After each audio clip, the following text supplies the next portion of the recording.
Hello everyone and welcome to the Games Design portion of this wonderful virtual open day. My name is Andra Ivanescu. I'm admissions tutor for the course, and I'm just going to tell you a little bit about what we do here and why you should join us for Games Design at Brunel. So let's start with the obvious. Why study games at Brunel? The first thing I always list here is our community. And by community, I don't just mean our community of students, but students, lecturers, alumni. We all like to think of ourselves as connected, and we play games together, we do events together, we give each other feedback. It's very, very close. So another reason why you should join us here is the strong research focus of the staff, which we will go into a little bit, but also the range of staff expertise and knowledge of industry. Of course, one of the reasons why you should study games in general, but specifically with us because we're good, is that games are themselves a cutting-edge discipline. So many people around the world play games. Games make a lot of money, but also games are wonderful. Also, you will gain a lot of transferable interdisciplinary skills, and you'll see that some of our graduates have gone into other industries, other types of media, other types of creative things, because everyone wants what games can deliver. And finally, one of the reasons why you should join us specifically here at Brunel is that we have a passion for all games. While the focus of the course is generally digital games, we do also like our tabletop games, our LARPing, our all sorts. So just to tell you a little bit about our team here. So Chris is division lead.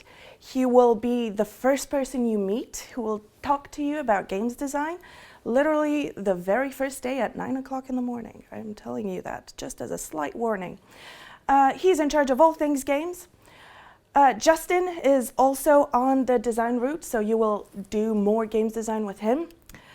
Talia, Gianluca, and Marisa are our arts team. So as you will see, Talia is in charge of the arts pathway. Marisa looks at UI and does all sorts of interesting haptic things. And Gianluca is also an expert in special effects. The theory team starts with me, because I'm the one talking to you, but also because I'm the one that will introduce you to your theory modules in the very first year.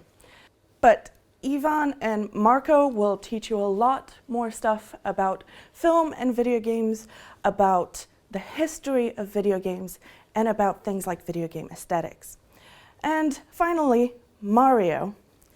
Well, Mario is actually called Mario and teaches video games. Yes, you have got that right. And he will be introducing you to a lot of technical stuff. He is our tech expert.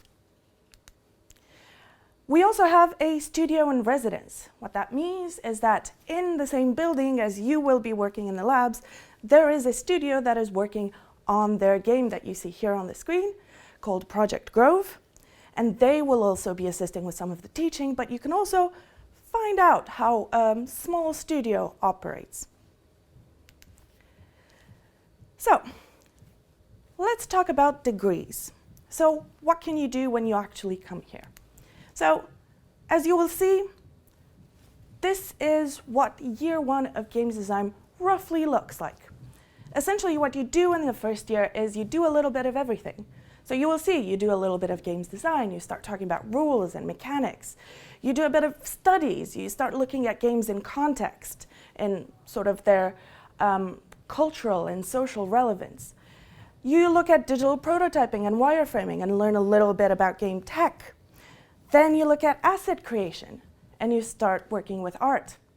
Bear in mind that you don't need programming experience for the tech or art experience for the art. But we do believe that you need at least the base knowledge of all of these subjects to understand how a games design team works, to understand how to talk to people that do those things.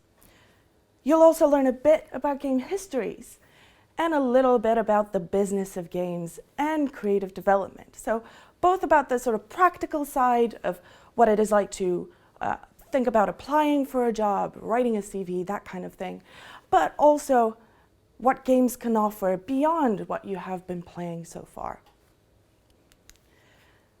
After that, in year 2, you get to pick a specialization. This is where I also mentioned that we do also offer a joint program with creative writing. So if you're on the creative writing degree, then you do half games design and half creative writing, and that is considered your specialization. If you do a games design degree, then in year 2, you get to pick whether you do games design, art, technology, or studies. Each one of these entails, well, focusing on one of these aspects, but at the same time, you will still have games design as your basis, and will indeed be doing games design and theory throughout the 3 years here. So, beyond what you do in class, there are a lot of extracurriculars that we offer. So, we obviously take part in game jams. If you don't know what a game jam is, think of it as a hackathon, or essentially a short period of time. So they're usually about 48 to 72 hours, where you make a game from scratch to a brief. So we take part in the Yuki Game Jam. Yuki is one of the trade bodies with whom we are affiliated. We are also Taiga affiliated, so we work with both. And we also take part in the Global Game Jam every year. This means that you can test out how you work in teams for future group projects, that you can add games to your portfolio and simply have fun over a weekend a lot of the time. One of the other things that we offer as extracurricular is our Octopus 8 project. So Octopus 8 takes place over the summer, and you don't have to take part in this, but if you do want to, you will need to apply, because this summer project acts like, well, a 3-month job that you can do either between years 1 and 2, or years 2 and 3, or both. And essentially, you will apply for the position, you will work in a team, and you have to make a game. When I say make a game, I mean make it from scratch. You have to come up with a concept, you have to work with your team, and by the end of the summer, you will have published that game. If you think about it, that's a great opportunity to have, by the time you graduate from your degree, 2 games published in your name to put in your portfolio. On the screen, you will see some of the games that our students have made in previous years, and you can find those on places like itch or Google Play. Finally, we're also a transfuser hub. So Transfuser offers a number of stages of funding. So you need to apply at every stage, and you need to develop your project or your game as you develop your studio. If you go through the first phase, or if you have succeeded in working with Transfuser, then you will present your game at EGX, one of the biggest gaming conferences in the UK, and you will have this pot of money to continue working on your game. Let's talk about employability. So what do our students do when they graduate? Our students tend to go in a number of different roles with companies such as the ones that you see on screen. And game designer roles, often junior design roles, junior level design roles, junior artist roles, sometimes junior programmer roles, and certainly postgraduate education, if that is what you choose to do. As you can see, our students have gone to companies big and small around the world, including Ubisoft, King, the BBC, and so on. Biggest hubs to develop games. Finally, I wanted to remind you, in case you have forgotten this tiny bit, that we are making games and thinking about making games in London. London, which is the biggest developer of video games in the country and has so many studios of varying sizes around. And that means not only that these are positions that you can apply for, but also that these are companies that offer events and networking opportunities that you can attend.